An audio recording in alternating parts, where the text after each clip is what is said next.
Okay, hi guys. Here I am today to do my live video that I was meant to do yesterday, but it got a little bit hectic and crazy, so please forgive me for that.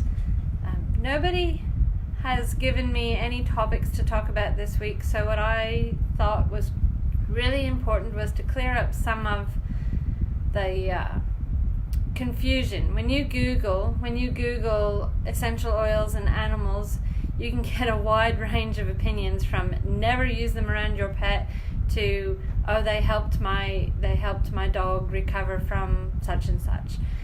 The reason there's such a big variety in opinions there is because not all essential oils are created equal.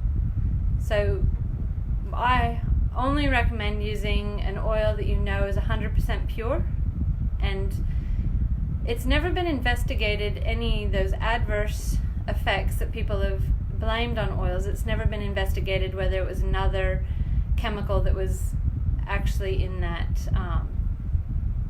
bottle that they had. So it was not pure, and it may have been something else. It may have been a synthetic chemical used as a top-up. So I use, for those of you that don't know, I do use doTERRA essential oils. I have a bottle here, and I know and I trust that they are 100% pure because they test 3 times, twice within the company and once exterior to the company.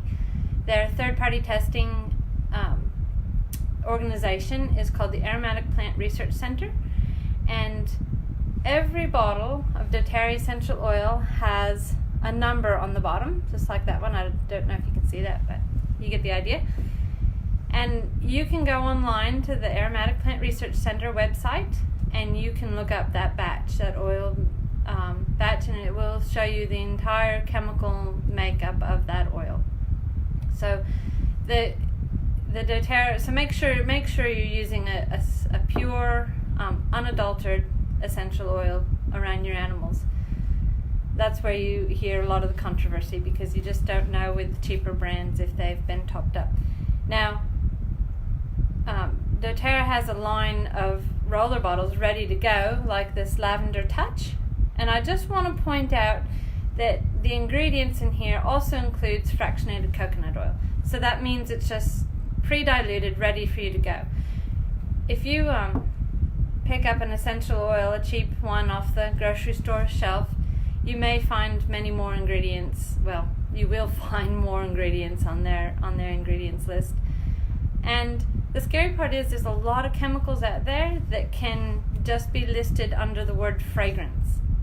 So we don't even really know what they are. They're just, I think there's 3,000 chemicals that can be listed as a fragrance that are put into perfumes, women's skincare lines, and those cheaper line of essential oils. And the reason they're cheaper is because they're not pure.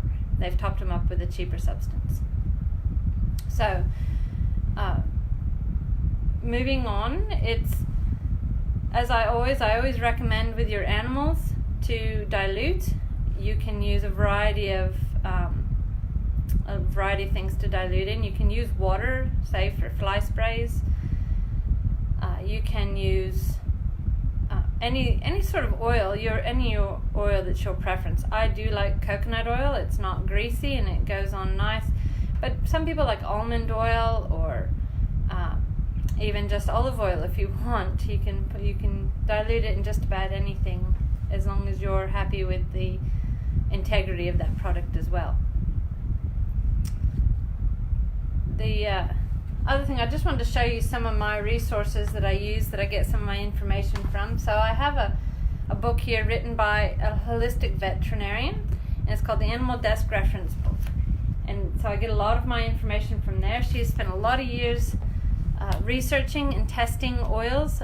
She was initially told, at the start of her journey using oils as a vet, she was initially told that you can never use them around animals, ever. That's what her colleagues told her. And then she'd go somewhere where there was a bunch of oil users, and there was lots of people coming up saying, oh, this oil really helped my dog with this, or really helped this. And so she got really curious about it, and she started doing blood work and tests and using her own animals, and has found that yes, there are some oils you want to be really careful with cats, mainly because if if it's not an oil that they can take internally, you don't want to apply it topically, because we know cats lick themselves to clean, and anything you're going to apply topically on a cat is going to eventually be internal. So that's one small part. We'll do an episode on cats one day. I think they're special in their own right.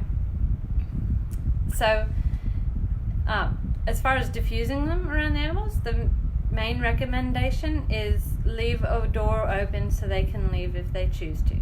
They know whether they need it or whether they like it, and they'll get up and leave the room if they don't. A lot of times you'll find they might even lie down right next to the diffuser.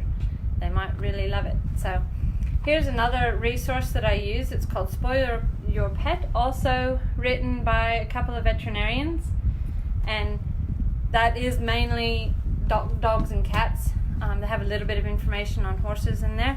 And then I also follow Janet Rourke. You can find her on Facebook, and she has a lot of really good information. She's also a veterinarian that uses essential oils. So there's some of my resources. Let me see if I've covered everything. And like I said, I use doTERRA. I trust them. I can look up and look at the chemical makeup of that oil, and if it doesn't pass their initial test, it doesn't even go to the third party. And if it doesn't pass third party testing, it doesn't go to us. So you can trust there's a lot of integrity in the company, and make sure that whatever oil you are using, that you are certain that it's 100% pure. So please comment if what sort of topics you want to hear about, so I have some ideas of what you guys want to talk about next week. And yeah, we'll say bye for now. Thanks for watching.